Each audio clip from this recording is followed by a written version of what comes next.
You guys don't need to worry about me getting revenge from Diddy. I've got 3 moves that make sure he'll never be able to come after me or my family. First, I personally reached out to the victims' legal teams. The real reason he's not getting out is those buried cases behind the scenes. I provided legal funding for 7 victims who had been silent for years and brought in the top criminal attorneys in the country. Second, I bought up every potential post-release business deal he had lined up. I planned this 2 years in advance, so by the time he got sentenced and still had hope of getting out, every partner had already cut ties with him. Third, I don't just have evidence, I've got backups. This is an entire minefield that's been buried for 20 years. I uncovered every secret from the last 30 years. With testimonies from the victims, we interviewed over a dozen people he tricked, threatened, or violated. You think that's harsh? No, he destroyed other people's lives for decades. I'm just making sure he spends a few extra years in prison for it. I'm not afraid of his people, not afraid of his threats. I know he's still in there fantasizing about a comeback,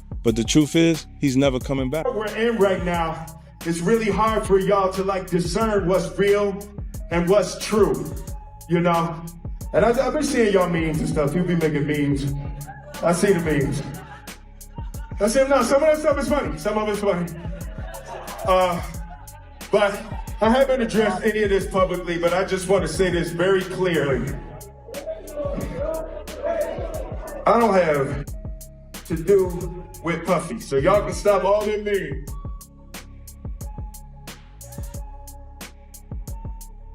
I can stop all of that. I ain't been nowhere near no damn free golf. Listen, I do enough of my own. Don't be putting me in. For decades, silence functioned less as absence and more as agreement, an unspoken structure that decided what could be asked and when. 50 Cent's documentary doesn't arrive as confrontation. It arrives as interruption, reframing silence itself as a tool of power rather than something neutral. In systems built to outlast scrutiny, the first challenge isn't accusation, it's persistence. When silence stops feeling secure, what does that tell us about who it was protecting? Will Smith and Jada tried to pick her up on a threesome and you were going to beat up Will Smith. Is that true?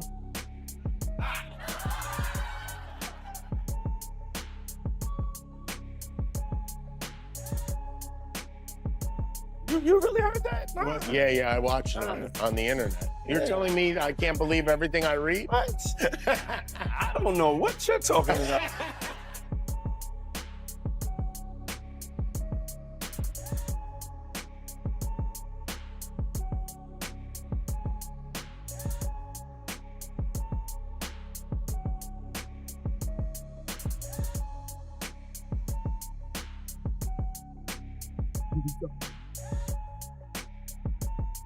What stayed unseen wasn't secrecy, it was normalization. Sean Combs' influence grew publicly through partnerships, visibility, and repetition, until his presence no longer invited examination. Familiarity replaced scrutiny, and success blurred inquiry. The implication is structural. Visibility can neutralize suspicion once power becomes routine. If something is always in plain sight, at what point does it stop being questioned? Slap Chris. I'm not watching the movie. It's not happening. You don't understand. Do you understand why he slapped Chris? Did you see in that moment from probably what he was dealing with? What was he dealing with? What the fuck was he dealing with? Something made him slap his brother. No, something didn't make him snap anything. He laughed at that bad joke that Chris said like everybody else. And then Jada looked at him and it was like the Manchurian Candidate. Imagine.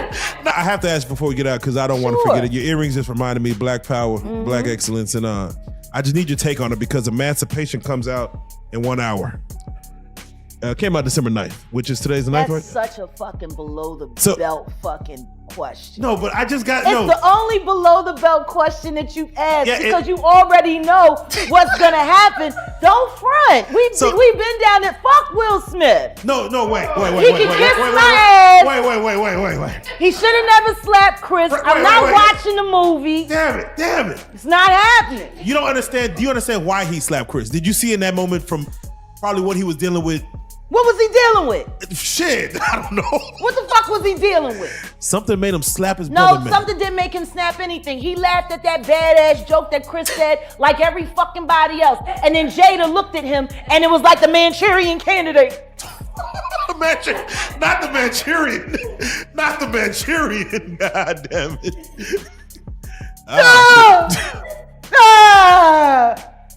That's what the fuck happened.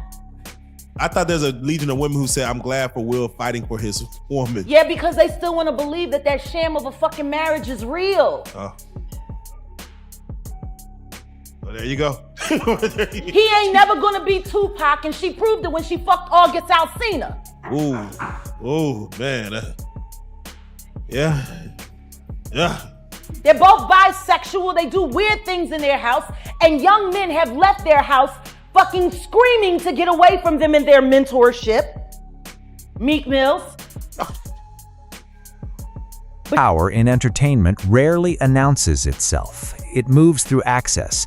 Those closest to influence often benefit first and question last, absorbing opportunity while risk quietly builds around them. Distance becomes a strategy, not an ethic. In an industry where careers depend on alignment, silence can feel like professionalism rather than compliance. When staying close rewards restraint, who's responsible for what never gets challenged? He was in Atlanta. And this story starts when I'm with Puff and he's in the exotic bookstores and he's doing shopping, right? He's shopping, getting his stuff and everything like that. So, you know, this is the first time I was ever in an exotic bookstore with Puff. So, you know, I'm giving him his space. He's taking things off the shelves and stuff like that because they gave him a brown paper bag. When they gave him a brown paper bag, he was just putting stuff in there.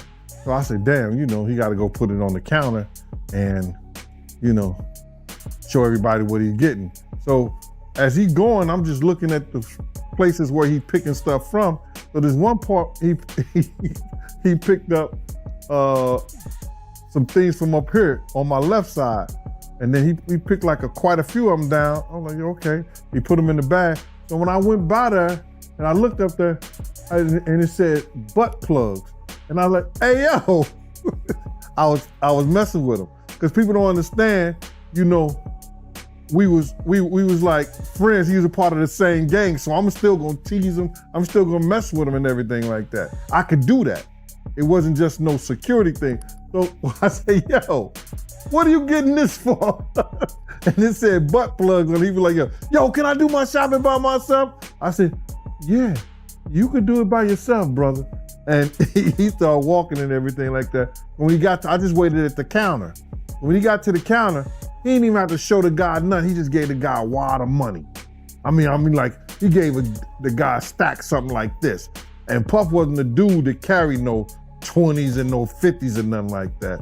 And I mean, like he just said, boom. And we walked out the store. So we had to leave Atlanta and go to North Carolina for a show. You understand? And it was him, this rapper, Sarah, and this other girl.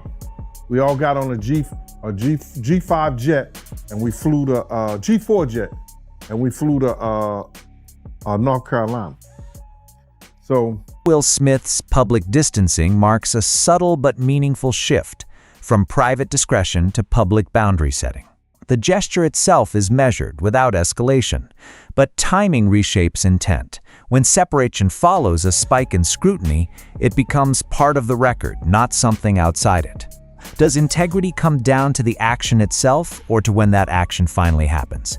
When they were in the room and they would go in the room with another couple, right? And I've seen some things happen in the jacuzzi. Like when I'm the only one could go to the room 9 times out of 10. When Puff was the one who, you know, was in the presidential suite, I'm the only one allowed. I gotta watch the door. No one can get into that door. I'm the only one that had the pass key or whatever. You know what I'm saying? And then sometimes you would hear a boom, boom, boom, boom, a thump or whatever the situation is and stuff like that. Yo, what's up? Everything good? And sometimes they would open the door. I'm right there by the door. Sometimes you see things you don't want to see. Hey, did they ever try to get you involved? Not at all. Or for you? Not at all. Puff did it one time, but that's in my book. When he was coming from Dallas, he had the snow bunnies. And I reneged on that. Nah, I'm good. Hey, did you see any celebrities Puffy did any of that stuff with, the swinger stuff with? Yeah, I did. Tell me about that.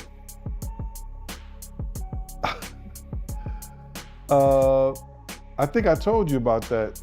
One time, him and somebody, him, Sarah, and this young girl flew from Atlanta.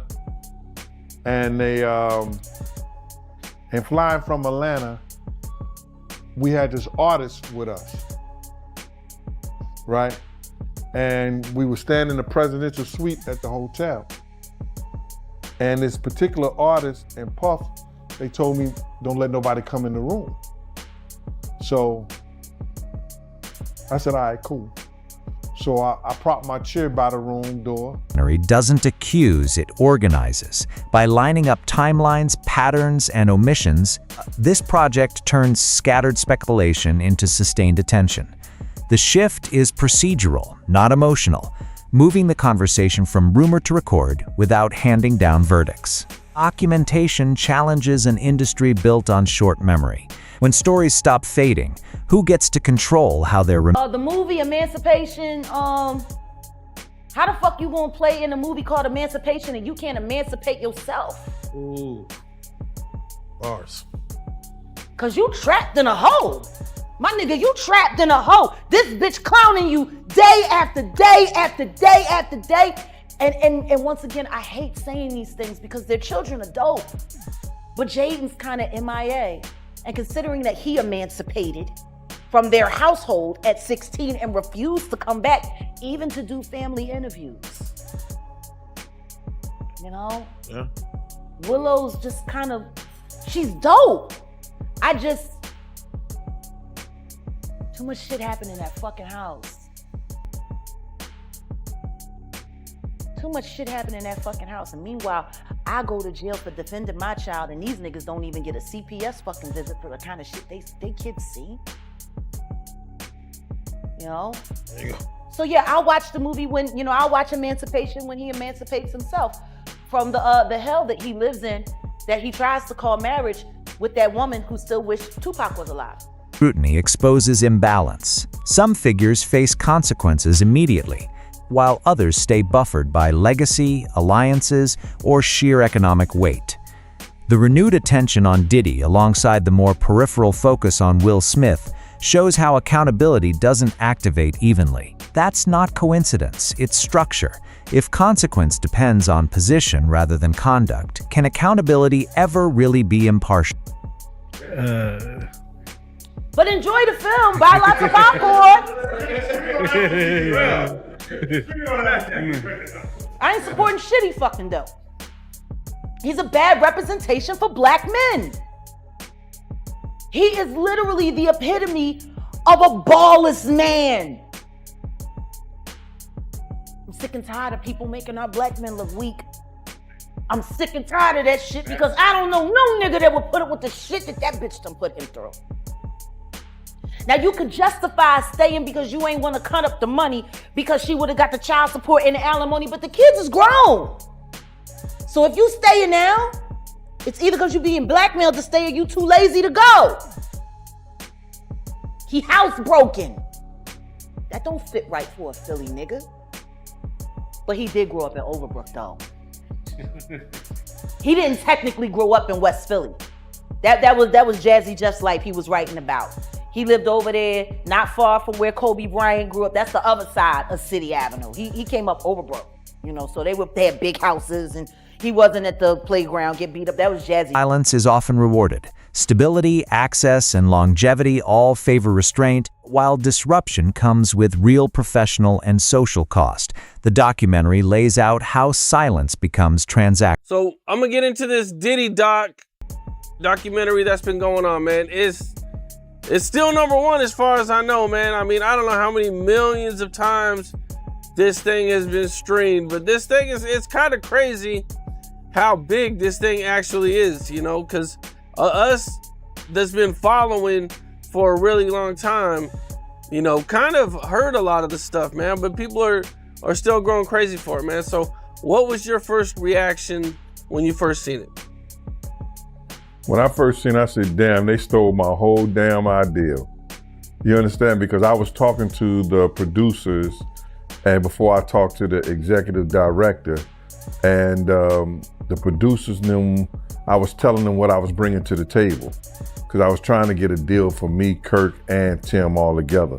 Like a package deal. I wanted to try to get like $50,000 for each. I told them what we was bringing to the table, who was going to tell the story, how they was going to tell their story. You know, I didn't know exactly what they were going to say, but I knew Tim grew up with Puff, so he can get the childhood thing. So I'm going and telling them the whole angle in which I would like for this to go. You know what I'm saying? What we was bringing to the table. I didn't know how they was going to do it, but I was saying, this is what we're going to bring to the table. Tim could start off with the childhood part of it because they grew up together. That's Tim Dog, Tim Patterson. Also, you know, he was the one who was working at Uptown. He was executive over there of A&R and all that other stuff. He went to Island Records. He used to work with over there at Arista, the whole 9 yards. Tim is the one who had the Lost Boys. If you remember the Lost Boys, yeah, you know what I'm saying? Tim was the manager of them. That was his group and everything like that. So Tim had a lot of inside and a lot of stuff to do with Puff. I had a lot of other people I could have brought to the table too.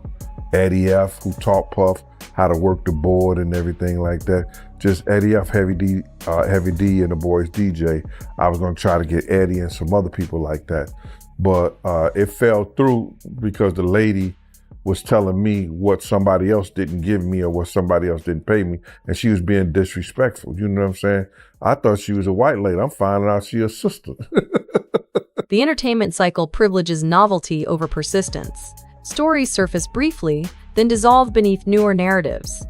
Long-form investigation resists this rhythm by insisting on continuity rather than revelation. You know, Diddy has a long list of victims. You know, I mean, you got Cassie, Kurt Burrows, Shine, Little Rod, Mark Curry. I mean, you know what I'm saying? The list goes on of all the people who he's did wrong. You know, out of all the people you've heard of, and all the stories that you heard and the stuff that you know about, you know, who do you think is like Diddy's biggest victim? Who I think Diddy's biggest victim is? Yep. The mothers. Okay. Big's mama. Wolf's mother. The people that lost their sons. They could never get that back. Especially with those people. Those are the two people that changed his life. Put him on that pedestal to be a great producer. So I believe the mothers in them that lost their sons are the biggest victims of it all. Man, that's deep, man. That's crazy, man. You know, because I mean, you know, you brought up Big and the mom, and in the documentary they even talk about Diddy not paying for the funeral, acting like he's gonna pay it, but then billing it to Biggie. What was your thoughts on that? When you seen that, were you surprised when you seen that? No, I wasn't surprised, you know, because they said that when Big died, he built the estate. He took it out of Big's his budget. You understand what I'm saying? So yeah. I wonder who got the life insurance policy. It was